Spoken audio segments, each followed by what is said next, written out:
So what is anxiety?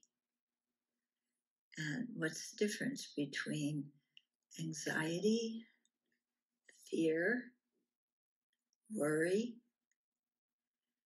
We have a bunch of words in English that kind of go around that same idea.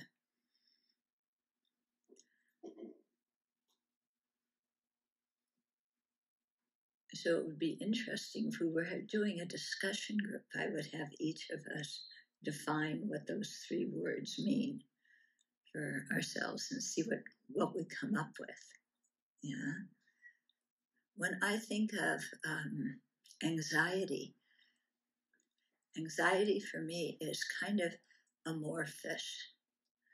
There's something that might happen, but maybe won't happen, but you're not sure what it is and what it would be like if it did happen, but you're not sure if it would happen, and you don't know what you would do if it did happen or if it didn't happen.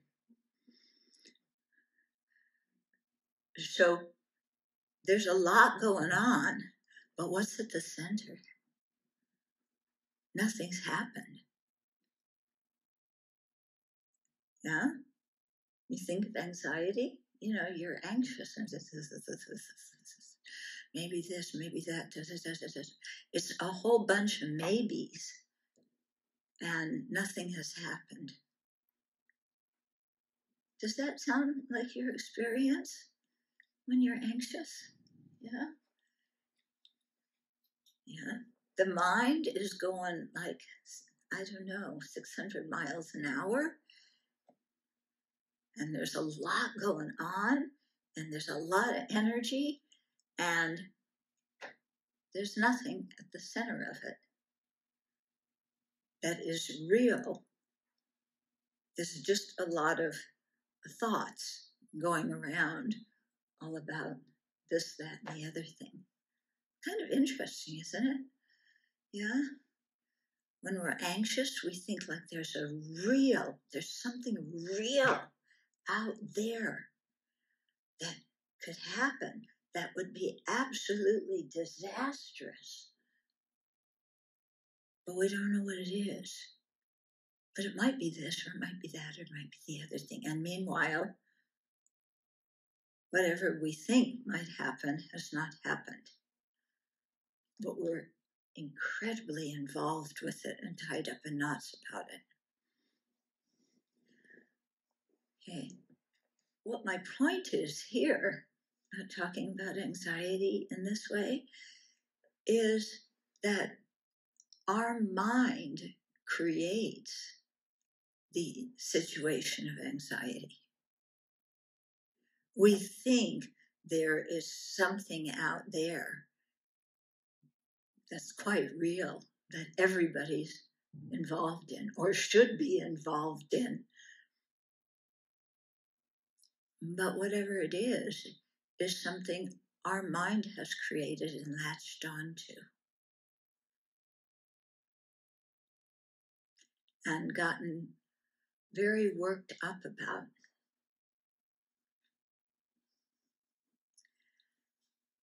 So just a small example, okay? Have you ever been, this is very small, but worked on a computer file for a long time and then it disappeared?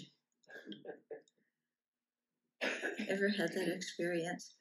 When you first realize or think that it disappeared, what happens? I worked on this for so long, and it's not here, and what's going to happen, and I have to do it all over again, and how can I create it all over again? It was such a masterpiece to start with, but I can't remember what I said at the beginning to recreate it. Yeah, this happened to me yesterday, actually. But I've had enough experience with my anxiety. Yeah, computers and I have a very interesting relationship. Yeah, we don't always see eye to eye, and I have the false image that I should be in charge when I'm working on the computer. Actually, the computer has that same idea and it wins. So I had been working on something for a few days, and then I was going back to open it up again, and the version I was working on was not there. Only the initial version was there. So I ran into the dining room of the Abbey where I knew Donya would be. Yeah. And I just very calmly said, I am not freaking out about this yet. But, yeah, because I've been through this routine so much with computer problems, and how some of them, what always happens, as soon as I call for help, either him or there's another nun in the Abbey, as soon as they come, the computer works fine. Yeah. If I didn't know better, I would think that I was a victim of, what kind of discrimination is it when a computer discriminates against you? But it always works when somebody else works on it, and I get what I'm working on back. So I know now, don't get excited about it. I could get excited. It's my choice. Yeah, I realized my anxiety is my choice. Yeah, and if I just go, oh, there's that fantastic thing around, and this is a disaster, and I could get myself all worked up about it. But I've done that enough times that it's like, no, I'm not going to do that again. Let's first see if it really is lost. Yeah. And if it really is, then I'll think about getting anxious. But even then, I've been through this enough times. Why would I waste my energy being anxious? Because I know it doesn't change anything at all. Yeah. So it makes me wonder, why then do I get anxious? What am I getting out of being anxious that I keep allowing my mind to go there? It's an interesting question to ask yourself, when you realize that you're doing something, and it's kind of, you don't have a good reason for doing it. Well, I must be getting something out of it. What is it I'm getting out of it that I let myself go to this state? And, when I look at that, what do I get out of being anxious? I exist. There's this big feeling of me. This thing is happening to me. I might suffer, me. Yeah. It's a big drama about me. Yeah. And nobody else is really very interested in it. When I went into the dining room yesterday morning to get him, asked for help, there were some other people in there. They raised their heads. They saw me. And I thought, oh, there she is again, something. Something with her computer. Let's go back to what we were doing. They don't care. There's now 8 billion human beings on this planet. It used to be 7 billion. It's 8 billion human beings. Only me was upset about this computer file. Yeah. So it made some sense that I really didn't let myself get too involved in that. But when you see, what we can let ourselves get involved with, especially now, we say a rapidly changing world, change. Oh no, change is terrible. How are you going to stop change? Where on this planet is there no change? Because it's the change that kind of brings on the anxiety. But where is there no change?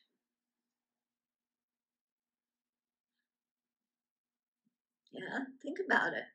And we're changing all the time. The scientists even tell us every, cell in our body has been shed and we have new cells in our body. What is it? Every 7 years, we have a whole new body. Yeah. Change is like the water we live in, like the water a fish lives in. But, we don't like it unless we can control it. But change makes us nervous. Yeah. But the change we want is good. And the change we can control is great. But the change we can't control, that's terrible. Yeah. Again, our mind decides, it's a good change or a bad change. Yeah. So we live in this rapidly changing world. And then there's so many things we can get anxious about. I mean, the media gives us so many things to be anxious about. Not just one or two things, many things. And we can drive ourselves nuts about all these things. The economy. Yeah. That, I don't know about you, but what I read in the paper about the economy, I don't study the economy very much. But one day it's like the stocks went down. The next day, the stocks surged. And the next day, a recession is coming. And the next day, but we have so many more new jobs. Yeah. And every single day, something different is happening with the economy.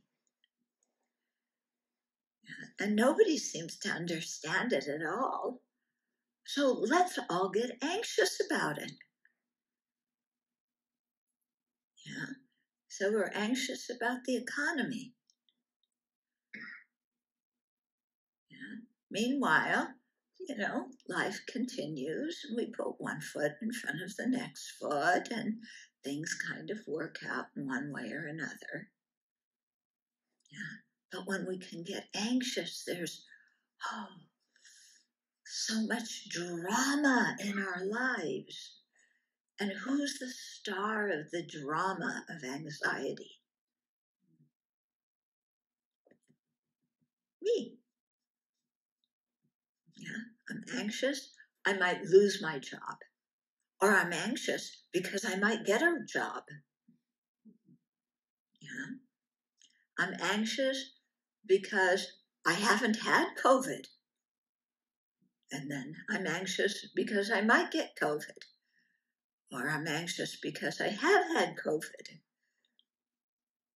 Do you see what I'm getting at? Yeah? It doesn't matter so much what's actually going on. It's what our mind is making out of it. Yeah? And the whole country, is in disarray. It's like so partisan. And who in the world are you going to vote for? Yeah. When, I don't know. Yeah. What's going to happen? The Supreme Court is doing that. And we wanted to do this. And Biden's doing that. But there's something with his son's laptop. I have no idea what it is. Yeah. But are you worried about your son's laptop? Yeah. So what's this about his laptop? I better get anxious. And then meanwhile, the former president, I don't know what he's talking about. This guy's, he's beyond me, you know. When you talk about dismantling the Constitution, you've gone beyond the beyond, the beyond, you know. So there's so many things to get anxious about. And we just sit and stew in our anxiety. And it adversely affects our health, doesn't it? Yeah, you can feel when you're anxious, there's a certain energy in your body. And that energy is isn't nice, calm, and peaceful. Yeah. And that affects our health. It affects our emotional balance or imbalance.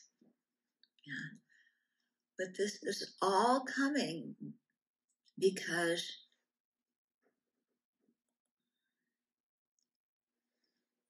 we find something to latch onto and make a big deal out of. Yeah. So that's how I think of anxiety. Worry, okay, because it's an interesting thing, you know, to actually be able to label, give a name to what it is you're feeling.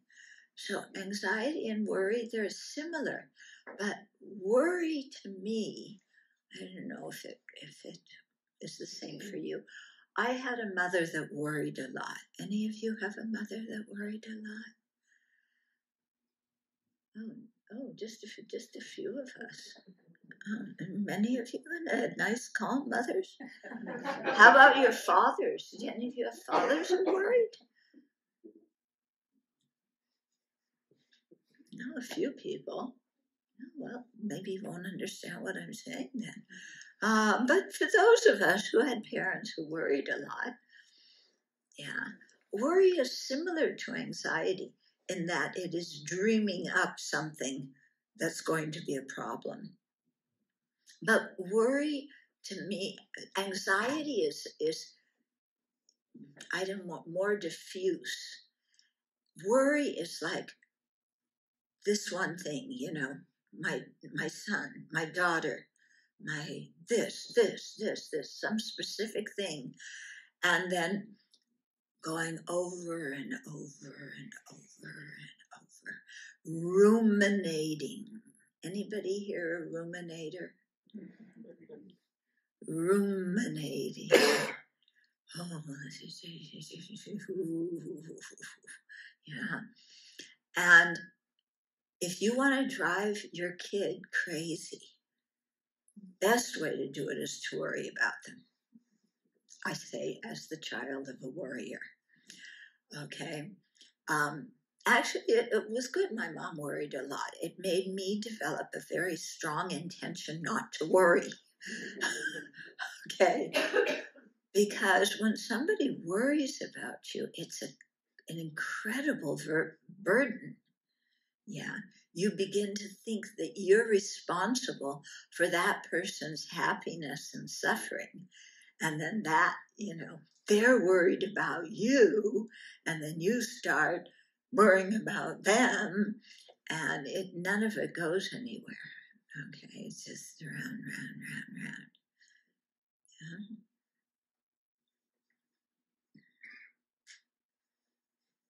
Yeah, in my family, it wasn't just anxiety is, more very mental.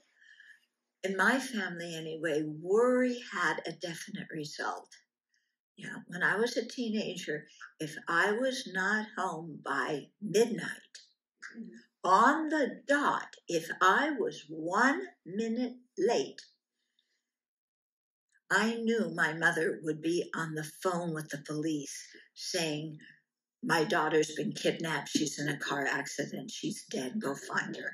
This is terrible. I mean, that was the extent of the worry, okay? You know, and that's how, and so, yeah. So worry, to me, has something, the person will act on the worry, you know, and then, of course, that just makes it even worse.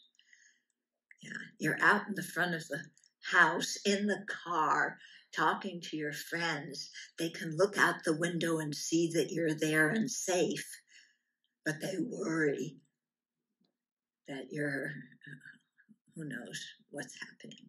Okay. Then fear. Fear also, it's related to worry and anxiety. You know, it's similar to anxiety in that it's anticipating something in the future that has not happened yet. And it's similar to worry in that the thing you're worried about seems quite specific. Anxiety, what you're worried about is diffuse. Yeah. Fear is like, I'm afraid of this. Yeah. I'm living in Florida and there's an alligator that's going to come in my bedroom tonight. Yeah. And I'm afraid about this alligator. Yeah. Because I read in the newspaper that an alligator went in, no, they didn't. The alligator didn't go in somebody's bedroom. Somebody slipped and fell into a pond, and the alligator ate them. Okay. But that's kind of similar to the alligator coming into my bedroom. There's not much difference. So, I'm really afraid this alligator is going to come in. They're going to open the screen door, and come in. I think the alligator might be related to the boogeyman.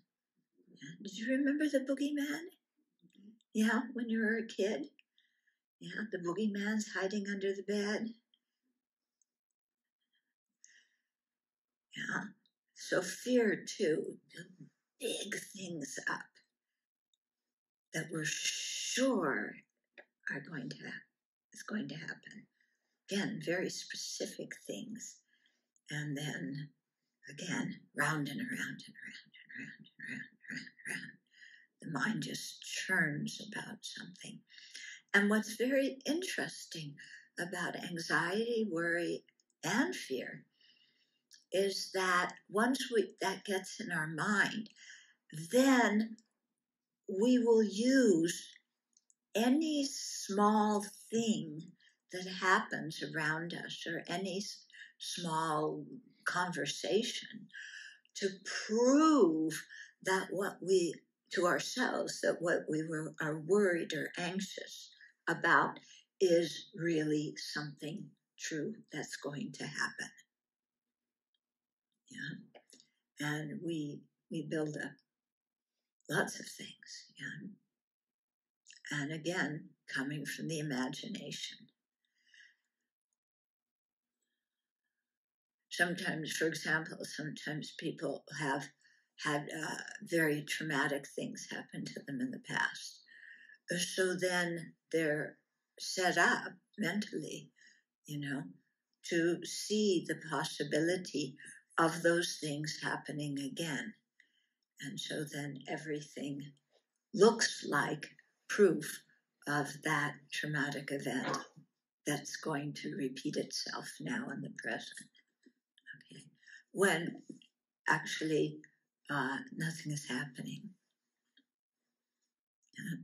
I was walking beside someone one day, and I forget what it was actually did. I think I must have spoken in a particularly loud voice. I don't know why.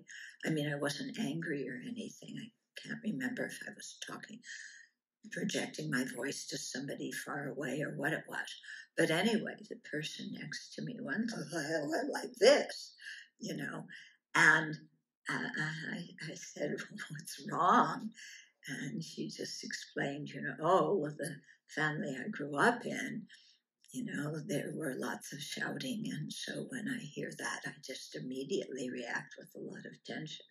So sometimes our fears, come from having had some kind of experience in the past. And sometimes, but still, even then, if they do, it's still our mind in this particular situation imputing something on the present and the future that we're sure is going to happen in a certain way. whereas maybe nothing will. You know, like that person that got very tight after I spoke. You know, I wasn't going to do anything. There was no danger all around at all. It was the mind imputing, projecting. So this is, in doing this kind of analysis, and it's very interesting, you know, to really look at how our mind works and how these various emotions come up, what makes them arise, and then how we react to them once they do. Yeah. Do we know how to calm ourselves? Do we even think of calming ourselves? Or are we so sure that what we're anxious, worried, or fearful of is definitely going to happen that we get even more wrapped up in it? Like that. Okay? So I think there's something to be said for like slowing down and watching what we're thinking, and then asking ourselves, first, is this true? Yeah. Is what I'm, nervous about or whatever, is it actually going to happen? And really sitting and thinking about that. Is it this something that is likely to happen? Yeah. And then after thinking about that, saying, if doesn't mean for sure. Yeah. If it happens, am I totally bereft of any ways of dealing with it? You know, like people get very anxious about their job. I'm going to lose my job. Yeah. And where do you go? You know, I'm going to lose my job. Your next thought is, I'm going to be out on the streets by Tuesday, living out of a grocery basket. Yeah, the mind goes from one boing to the other extreme. Yeah. So to slow down, okay, first, is it true that I'm going to lose my job? I don't know.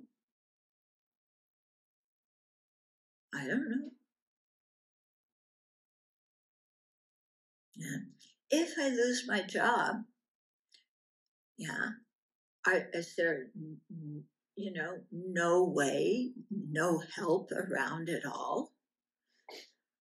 Well, no, I've been working a number of years. I can go down to the unemployment office and apply for unemployment.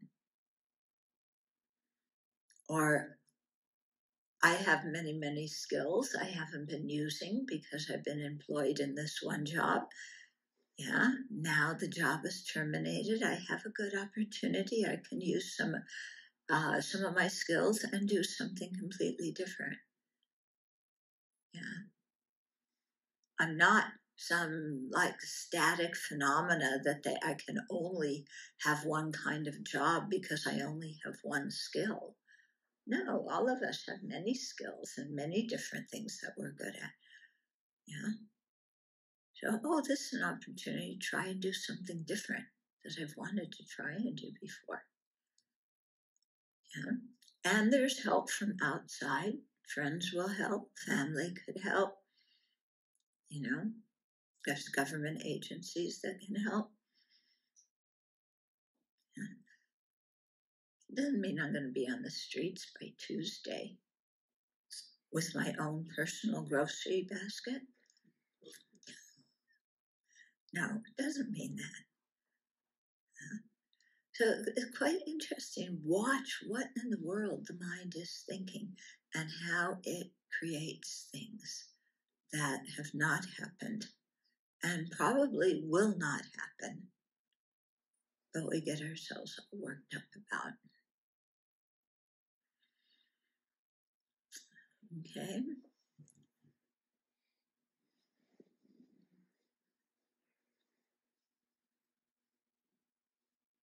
Some people often say, well, what do I do about it? I just told you. Didn't I? Yeah? What do you do about it when you're getting anxious? You stop and think, is this true? Is what I am worried and anxious and fearful of, how likely is it that this happens? Yeah. And try and look at it level-headed, and we see that, probably not. It won't happen. And if it does happen, then what resources do I have? What resources in the community? What resources in my circle of friends and family?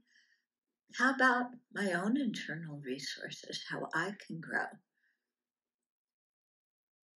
Yeah. We shouldn't think, oh, there's a disaster, there's nothing I can do about it. No, it's an opportunity where we can grow. So think about what we can do. And think about how it is for other people. Yeah. That's one of the best ways, I think, to deal with anxiety and fear, is to think about the situation of other people. Yeah, who really are in difficult situations, instead of making up our own drama, starring ourselves. Think of, if I were living in Ukraine now and the bombs were dropping around me, then what would that be like? And you see, we have some friends that we've been writing to, especially one woman in Ukraine. She has such an incredible attitude, that is dealing with the horror around her. It's really mind-blowing, She can be in really bad situations, but have a very clear mind, a very kind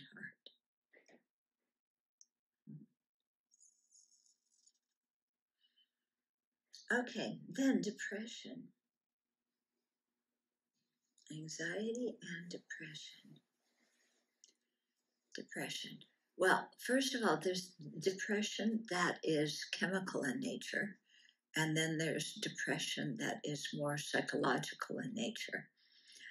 So I'm not really equipped, to talk about the depression that is chemical in nature. I'm not a doctor, I'm not a psychiatrist. Yeah. So what I'm saying applies more to the depression that is more psychological in nature. When I was in college, in my early adult years, I was very depressed. But this was many years ago, before they had Zoloft and all these other things, before everybody said they were depressed. I didn't really even think of it at the time. I just was miserable. But my misery came mostly because I was confused. I was wondering, what's the purpose of my life? Why am I alive? And I couldn't find anybody who said anything that made much sense. That's where my depression came from. As I grew up, and especially after I met the Buddhist teachings, then that depression just gone. I'm not depressed now. But there's so many different things we can get depressed about. Again, But when we're depressed, who's the main person we're thinking about? Who's the star of the show when we're depressed?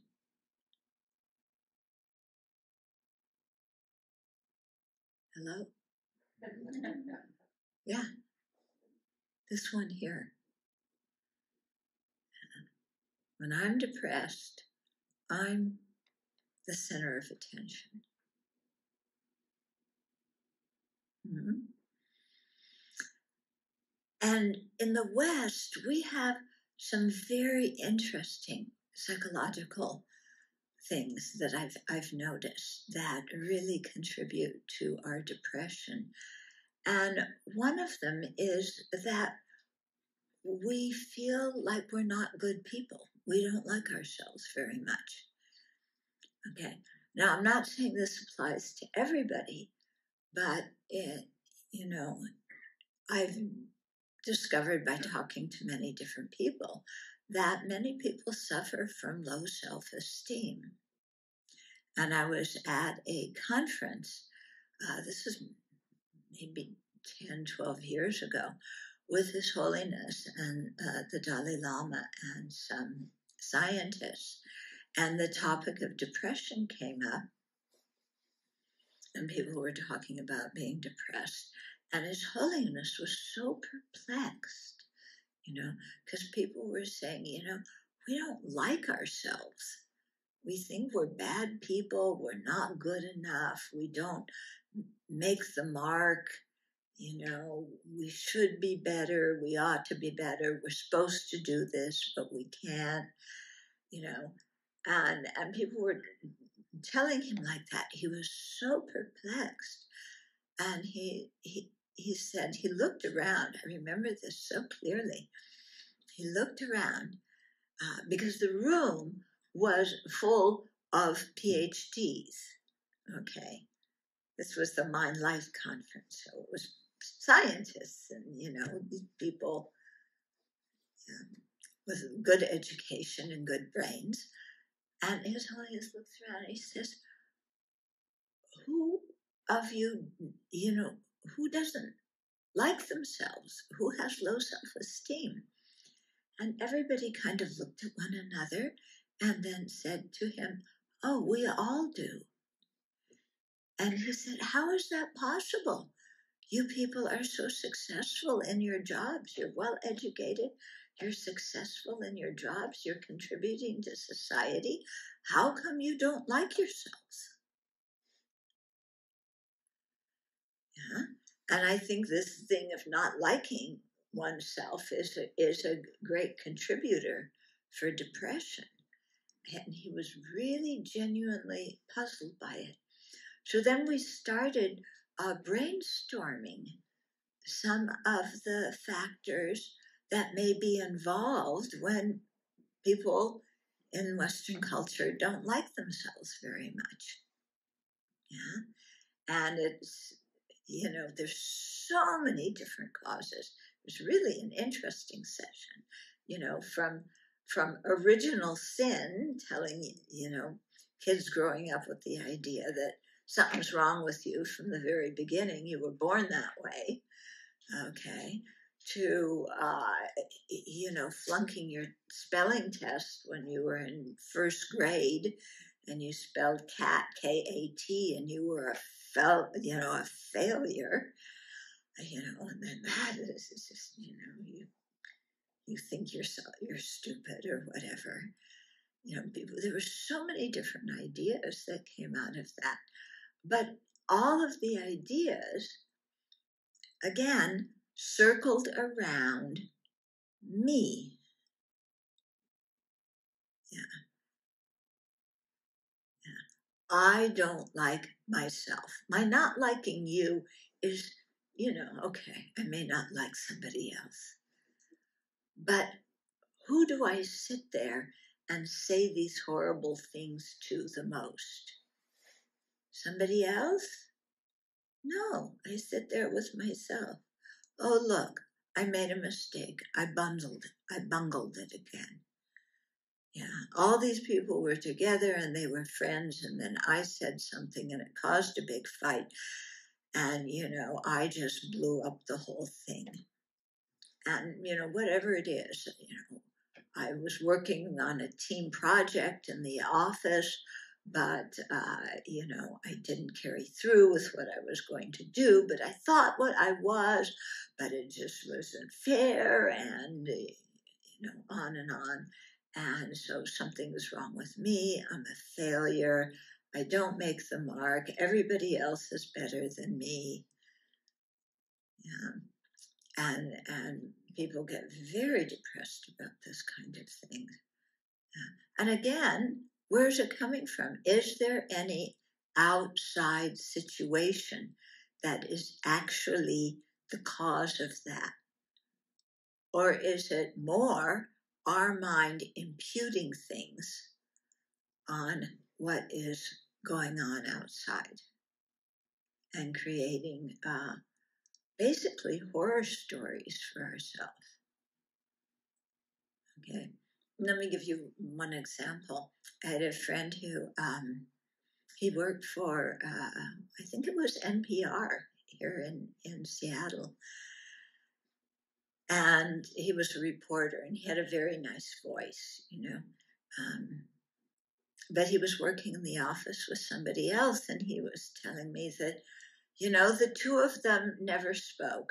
They would walk past each other in the office. My friend wouldn't say anything to that guy. That guy didn't even greet my friend. Nothing, And so my friend just, well, he doesn't like me. We work in the same office. He doesn't say hello. He just ignores me like I don't exist. He doesn't like me. Yeah. And then from there, there's an easy step to go, well, of course he doesn't like me because, I'm a journalist, but I'm clearly not doing a very good job. So he doesn't respect the work I do. So that's why he doesn't talk to me. And, I really try my best to do these stories that are good, but they never seem to meet the expectations of the editor. And, He was so convinced that the other guy didn't like him. And then it happened one day that the other guy stopped and said hello. And then they started talking. And the other man said to my friend, I really like the stories you do. They're very well put together. And here my friend had concocted this whole thing about how he was such a failure, and that's why the guy didn't say hello to him. Okay. So again, depression is sometimes creating some kind of vision of who we think we should be, that we think other people are expecting us to be that, but actually it's us wanting ourselves to be like that. Yeah. And then not being what we think we should be, ought to be, supposed to be. Those lovely words: should, ought to, supposed to. Yeah. And then again, creating this whole big scenario. And again, I'm the loser. And so I'm depressed.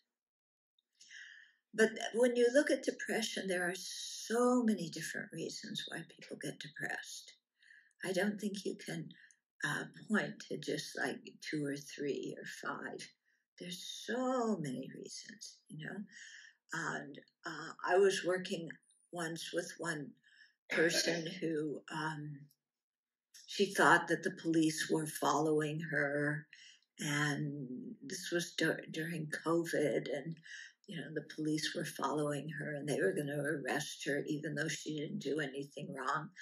And I'm sure she hadn't done anything wrong, and I'm sure the police were not looking after her, but she had some kind of paranoia that was causing the depression. Okay.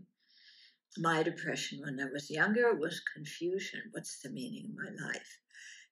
Somebody else's depression is, I have this image of, I want to be Mr. or Ms. Popular.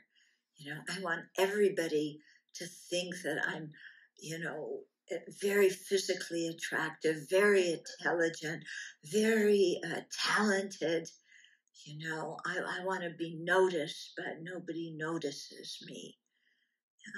And so getting depressed because of that. So, there's really 108 reasons and more counting about what we could get depressed over. But again, created by the mind. So in the Buddha Dharma, one of the main meditations that we do, or at least, that I lead people in when we start, or when we're first getting acquainted with the Buddhist teachings. And the theme that permeates everything when you go beyond the initial to the middle to the advanced stage, as the whole thing boils down to that our mind is the thing that's creating our reality. And we don't understand that. And instead, we think that how things appear to us, is how they are. We don't realize the extent to which we are imputing and projecting. And instead, we take these appearances as real, as true, and then get anxious, fearful, depressed, or whatever about them. Okay? So in terms of antidotes, what to do about that, I think, first of all, taking the time to analyze the process yourself, about how your mind is developing some kind of thought, and that thought is creating certain emotions in you. Doing that whole analysis, I think, is quite interesting and quite helpful, because we see that, we don't really need to think like this. Yeah. Yeah. So I think that's a very helpful thing to do. And then also, I think, stopping the mind. When the mind starts to get nervous, anxious, fearful, whatever it is, to just say, stop. Yeah? I'm not going to let this idea, this emotion, keep on rolling around and developing in my own mind. I'm just going to stop, breathe, look at what actually is around me, and see if what I am anxious about is actually going to happen. Okay. So in other words, pressing the pause button on our own internal mind of how we amplify a situation that is not based on very much that is actually real. Okay, I think that's very helpful to do, and that's something I try to do quite regularly.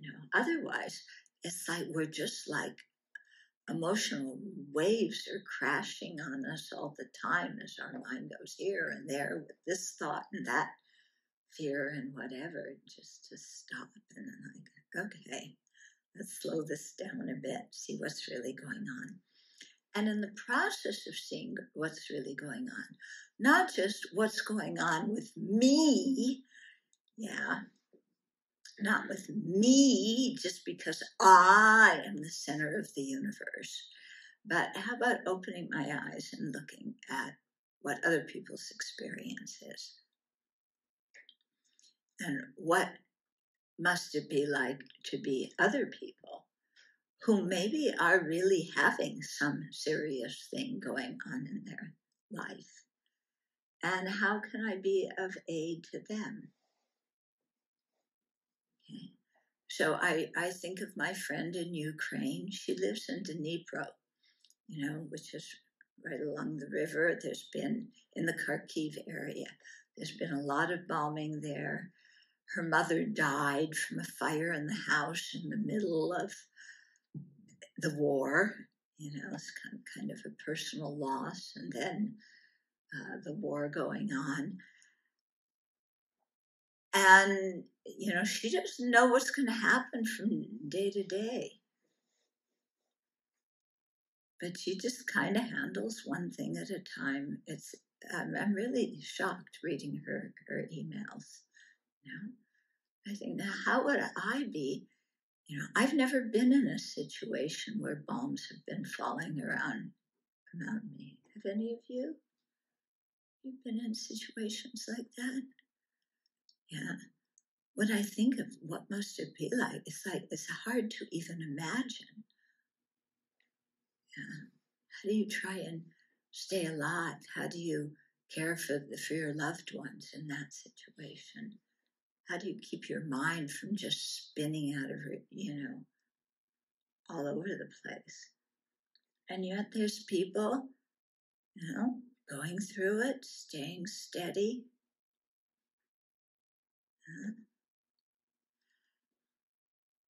And thinking about what their experience is and how are they handling it and how is there something I can do to help them. And, if that kind of situation happens to me, how could I deal with it in a constructive way? So in other words, taking the focus off of me, I, my, and mine, and putting the focus on other living beings. Yeah. Because there's one of me. Yeah. There's one of me. There's 9 billion human beings on this planet. And there's one of me. Okay. Now we believe in democracy, right? If there's 1 versus 8 billion minus 1, and both sides are saying, I'm the most important in the world. If it's a democracy, who's winning? The 1 or the 8 billion minus 1? Sorry, I'm not that important. It's everybody else that is really more important than me. Why don't I open my eyes and see the situation of people around me? Why don't I practice compassion, wanting them to be free of their suffering and its causes? How about if I practice love, wanting them to have happiness and the causes of happiness? So instead of just, going like this around me, if I open, then there is so much connection that I can have between other living beings, me, myself, and other living beings, that is really positive, and sharing and loving and with communication. And, I can create those kind of relationships. I can contribute to the benefit of other living beings. I just have to stop thinking about myself as the most important one in the world for a while, And I'm actually not the most important one in the world. That's a big shock, isn't it? We think we are. But if we really just think about others' experience and extend a kind heart to them, that's something that really can transform our experience. And another thing that I do is as I go around, I just see kindness. Make it a point in your life to see kindness. Because there's so many things in our lives that we take for granted. And we just expect them and we don't notice them. But there's acts of kindness, big and small, going on all over the place all the time. Today we flew from Spokane to Seattle. So we're sitting at the Spokane airport on the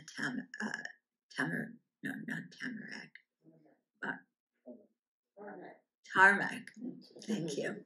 Tarmac.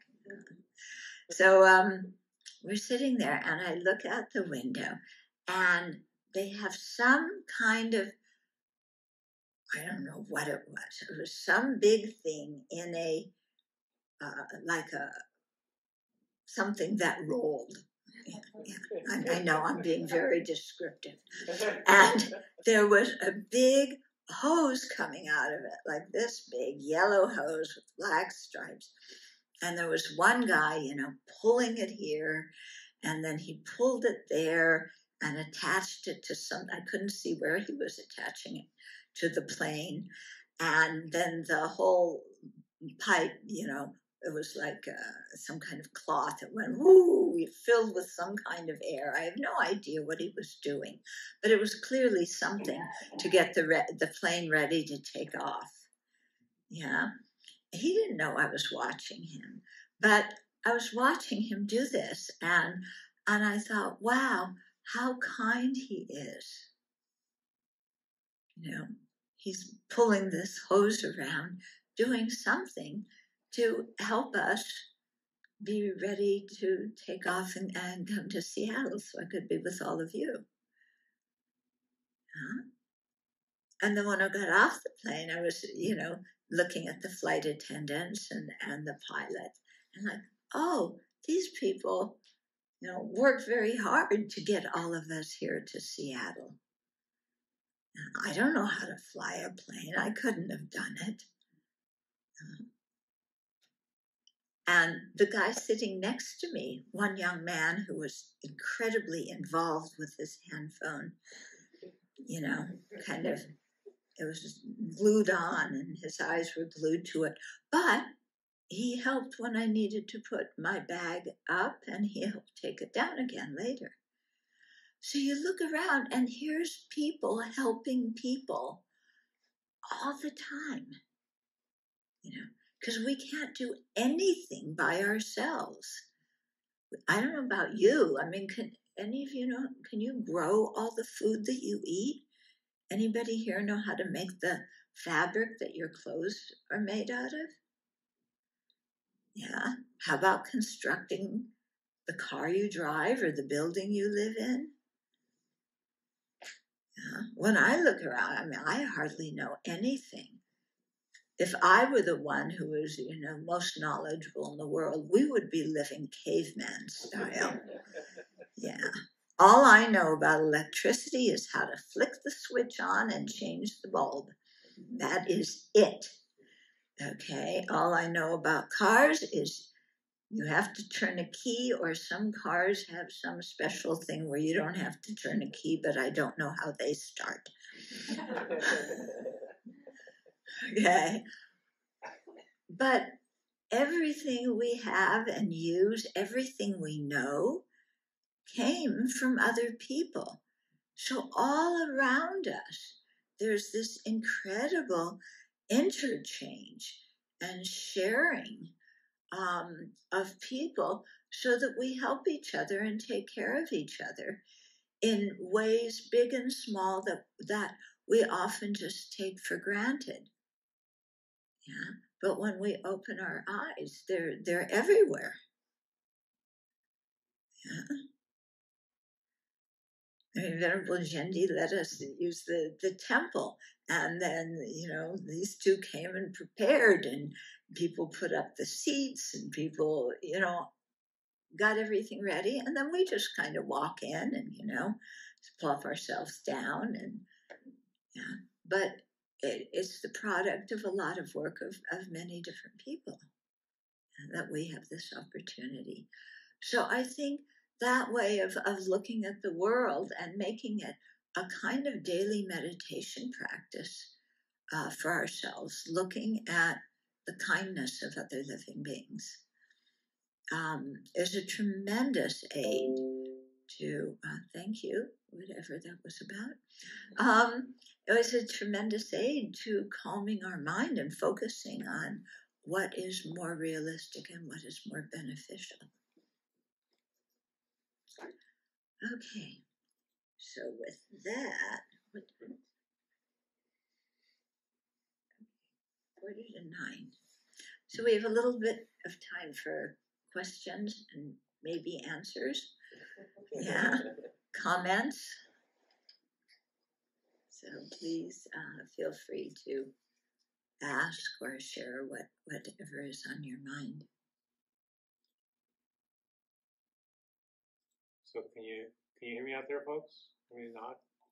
Yeah, okay. So we can have questions from here. You can raise a hand, and if a question out there, you can raise your digital hand, which means go into reactions and pull that down where it says raise hand. And we'll have much time. We'll take turns. If someone's going to ask a question here, if you could think about the work best to bring that chair over there and that little mic on the floor and project into it, like speak, sort of. Or if somebody asks the question, I can repeat it too. Exactly. So any hands or online? I'm watching.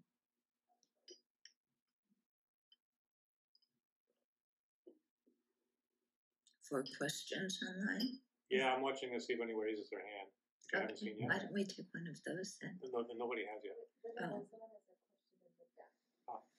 Oh, yes. If you could come up here so people online can hear you, maybe move that chair over there. You can sit on it. Just kind of speak loudly into that. And give a thumbs up if you can hear them, please, Jordan. Go ahead.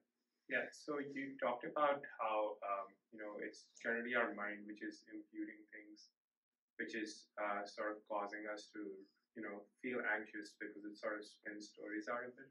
Mm-hmm. Like, how do you sort of catch yourself in that process when it's happening sort of uncontrollably? For me, it's like, even if I notice it, I can't control it at all. Mm-hmm. It sort of just is like, I'm like, this is that, that is this, that is that. Like, I can notice my mind going like that, but I can't do anything about it. I just feel like I'm just watching the show and my mind is just sort of taking me for the ride. Yeah, so your question is, some kind of unproductive thought process is going on. You notice it, but it seems to have its own power, and you seem to just have to float along with it. Yeah, it usually feels that way at the beginning because we aren't used to noticing these things. Yeah, so the trick is to slowly, gradually start noticing them when they're small. Yeah, if we wait until they're big to notice them, then they are usually, there's momentum behind them. But if we can notice them when they're smaller, then it's easier to get a good handle on them. But it's not sufficient just to notice them. We have to also train the mind in the antidote, how to look at the situation in a different way. So even if you notice your mind going off on something, okay, bring it back and then start with these questions that I gave you to ask yourself, is this true? Is this really going to happen? Yeah. And am I really without any way of surviving it if it does happen, or preventing it? Yeah. So to really question yourself and think of the resources you have, and think of the inner knowledge and ability that you have to deal with these things, instead of thinking it's a big, it's a big wave and it's going to crash on top of me. Okay. And then another thing, so that's when it's happening. So, catch it before, or when it's very small. Try and catch it during, and just pause, extricate yourself from the situation a little bit, and then sit and think about it. Or if it kind of overwhelmed you when you floated along with it, then when you come to, sit and then again go over it in your mind. Like, okay, where did that story come from? How was it? Was that story true? Well, no, but where did it come from? Why am I, what? Yeah, what am I getting out of weaving tall tales like that, starring myself as the victim? Yeah. And then, again, just watching and questioning, and then thinking of other ways to look at things, and like some of the big ways I was saying is see the kindness around you completely take the mind out of, oh, the world is this big bad place that's going to crash on top of me, to this world is, full of living beings helping other living beings. Yeah. And I can be in the middle of that, helping other living beings and receiving help from them too. Yeah, it makes some sense? Yeah. Okay. Okay. Anybody out there in the Zoom world? I'll make sure I'm seeing a lifted hand. Anybody else? Yes. Should I sit there or can I sit here? But actually, you just speak into that. Well, maybe they can see it better. Okay. So how do I deal with people who are unkind? I try and have compassion for people who are unkind. Mm-hmm. But then I find I start to have anger at people who are unkind. And what can I do? Yeah. All those nasty people. Yeah. Isn't it amazing? They make everything around us. Our life depends on them, but they're really nasty. How can all these nice people help us so much and be so nasty? Or how am I evaluating things and judging things? Yeah. There's so many ways to deal with that. I should recommend the book to you. There's 2 books. One is called Healing Anger. One is called Working with Anger. And they're both very good for dealing with that kind of thing. But you know what's very interesting? You're talking about all these yucky people. Yeah. Have you ever noticed that the people who help us are really good people? Yeah. You ever noticed that? The really good people help us. And the really nasty people help the other people that we don't like. Yeah. Have you noticed that too? Yeah. If you help me, you are a good person. If you help an enemy of mine, then you're really a bad person. If you harm me, you're terrible. If you harm my enemy, right on, do it again.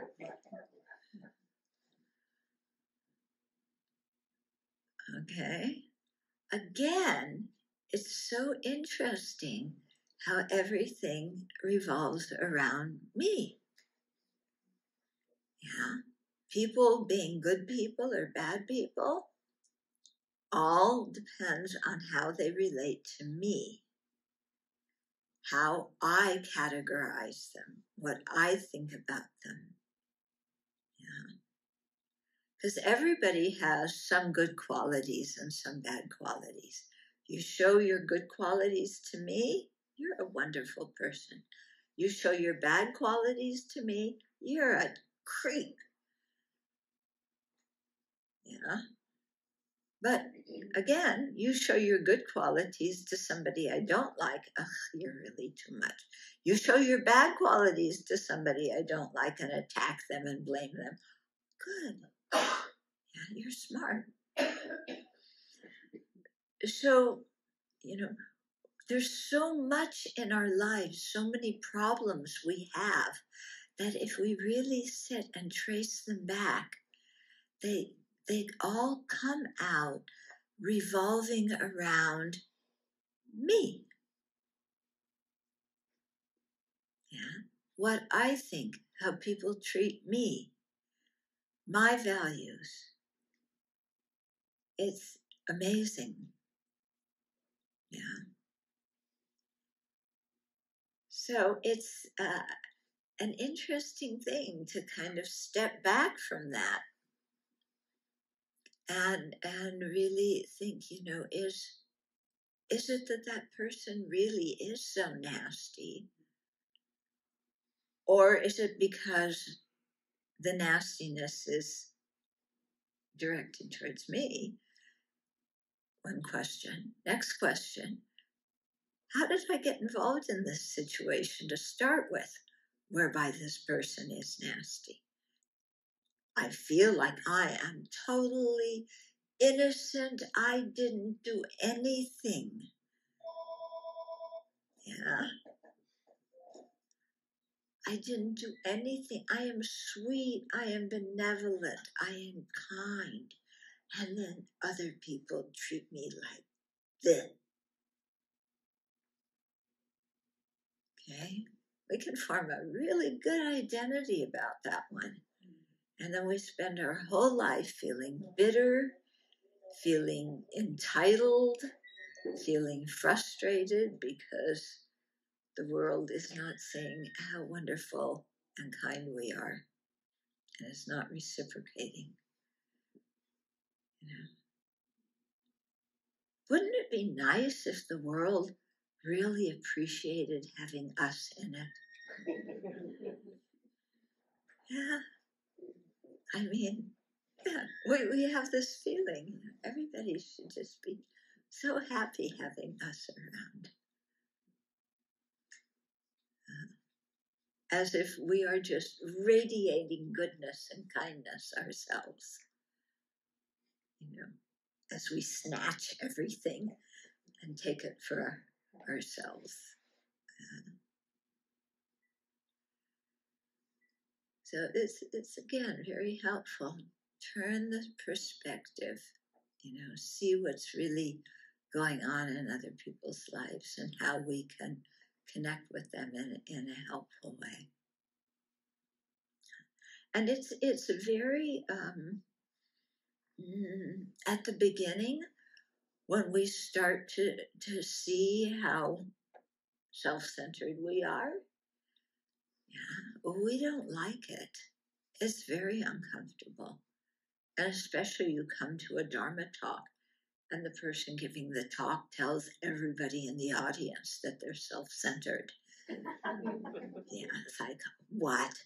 How can you give a talk and say that to everybody in this audience? Yeah. Well, I'm saying it about myself too. You know? And I'm saying it because in the research I've done, this is a source of a lot of our difficulties. Mm-hmm.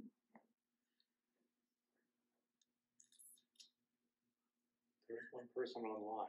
Huh? Okay. If you have more energy, get one sure. more. Yeah. Okay. Well, this will be the last one. Is that okay? Mm-hmm. Yeah. Thank you. So, Lori, you could, let's see, unmute, we will unmute you.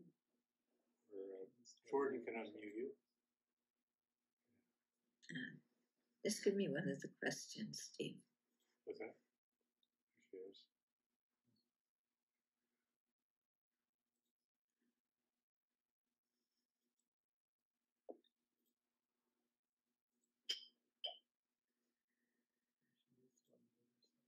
Yeah, can you unmute yourself, Lori? I'll tell you what. Hang on a sec.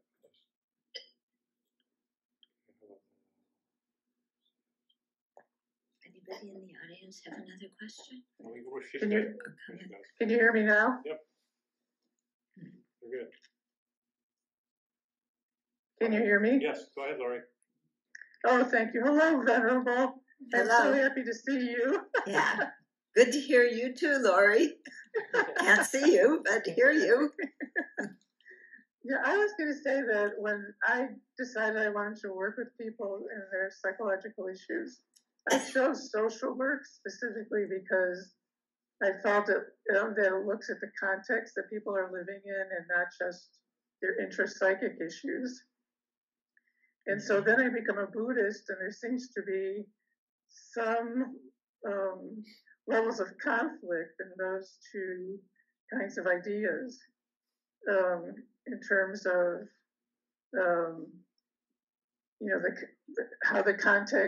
how people view the context that they're living in. Mm-hmm. For example, women in domestic violence situations. That they're really. I'm trying to be articulate about this. I've been thinking about this for so long that I feel like I'm being completely inarticulate, but or like your friend in the Ukraine who was living in this horrible situation. And sometimes I don't feel like I get enough,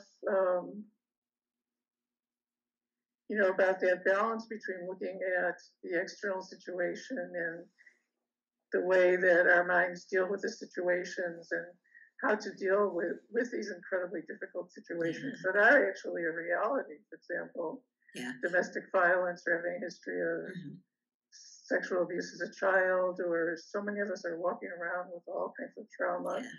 Okay, so your question is about what if there really is an external situation where somebody's being harmed and somebody's suffering.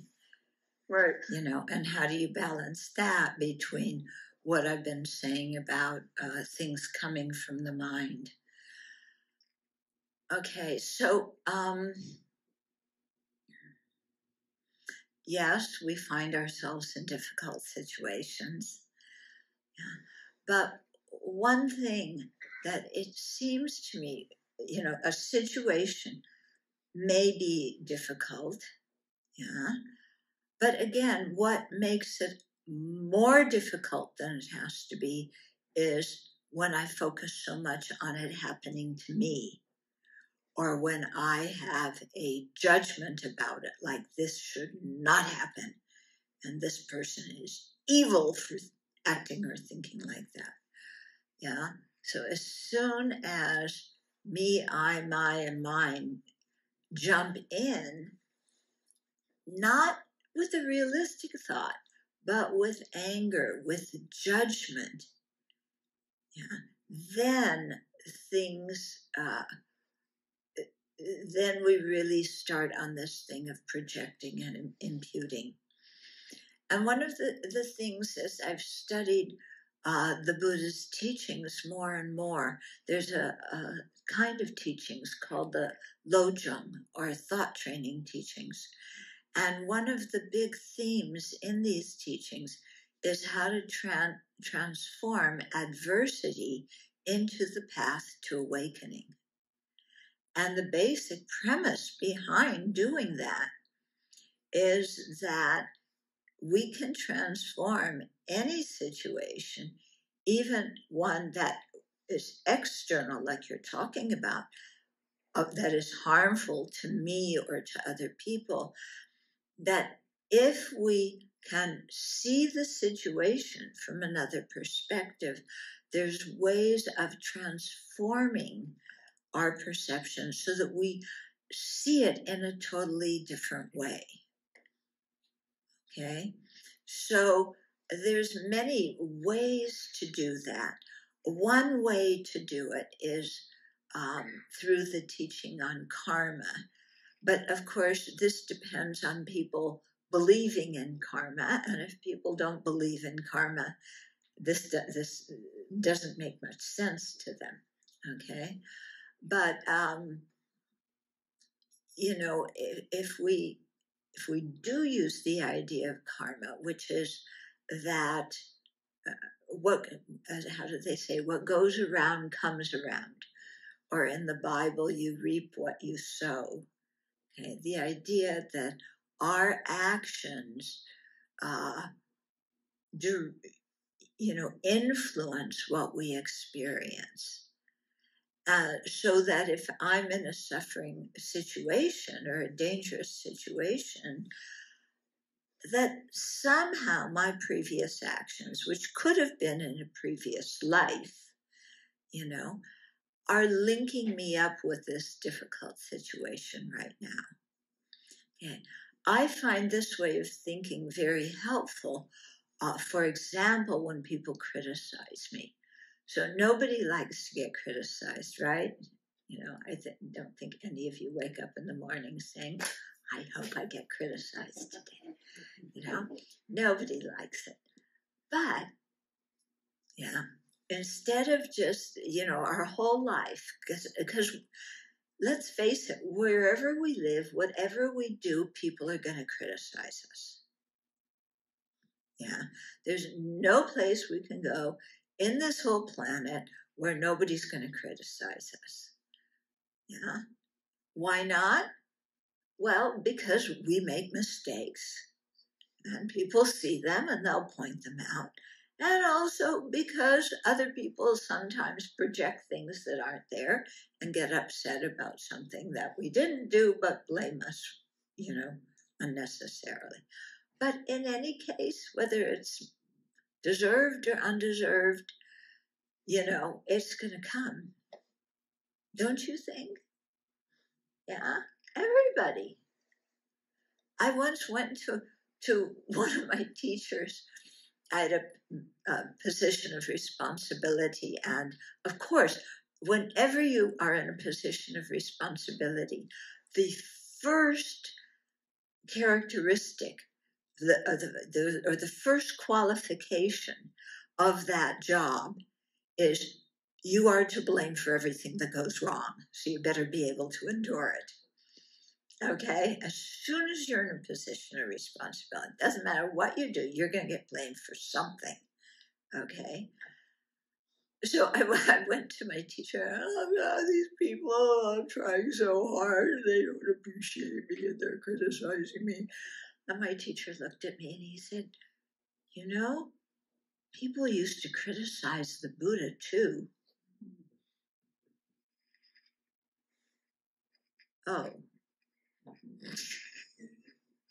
Oh, well, yeah, if people criticize the Buddha, they're certainly going to criticize me. Because I definitely have more faults than the Buddha does. So his whole thing was, well, what are you expecting? You live in a world with, imperfect people who have things come up in their minds. So, why are you getting so bummed out by it? My teacher comes up with these real pithy kind of things and situations. The kind of situation where you really want somebody to say, oh yeah, I know it was so difficult for you and I really admired how well you did it and handled that bad situation. Where you want some empathy, and your teacher comes back with, well, they criticize the Buddha. What do you expect, kid? Oh yeah, you're right. What did I expect? Well, I expect everybody to love me because I'm wonderful. Come on. Where'd you get that idea? Okay. So, but getting back to this whole thing about transforming situations is if we look at it, my energy in one way or another got me involved in this. Why do people criticize me? Well, I have faults. I make mistakes. Yeah, those sound like two good reasons. Yeah. Does it mean that I'm a lousy, horrible person? No. See, this is where we get tripped up. Oh, somebody criticized me. I must be a horrible person, irredeemable. They're going to ruin my reputation and talk about how bad I am to everybody, everywhere. It's like, well, no, actually, I'm not that important that they're going to spread bad things about me to the whole world. Yeah. But it keeps coming back if I say, well, why do I get criticized? Because I criticize other people. You reap what you sow. What goes around comes around. I criticize other people. If I really look at it, how often do I get criticized? Do I get criticized every day? Do you get criticized every day? How many of you get criticized every day? One person. Okay. Yeah. How many times do we criticize somebody else every day? In other words, do we experience as much criticism as we dish out to other people? Or do we criticize people more than we get criticized ourselves? When I really look at it, this mouth can really criticize a lot of people in one day, but I don't get criticized every day.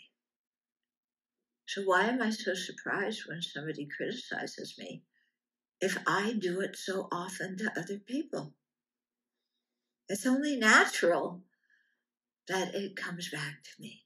Why am I so surprised? Why do I feel it's unfair? Okay, so if I can see the situation in that way, then I don't get upset about getting criticized. It's like, well, if I stop criticizing other people, then probably the amount of criticism I receive would decrease. Then do I want to stop criticizing other people?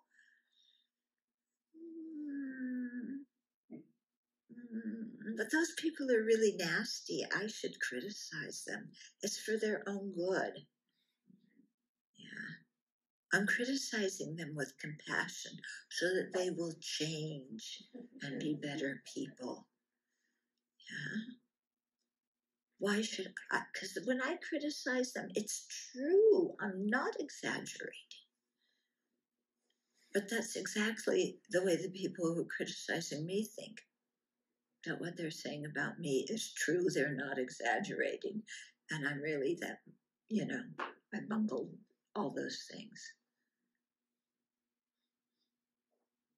So, yeah, maybe I need to pay more attention to how I talk about other people and to other people.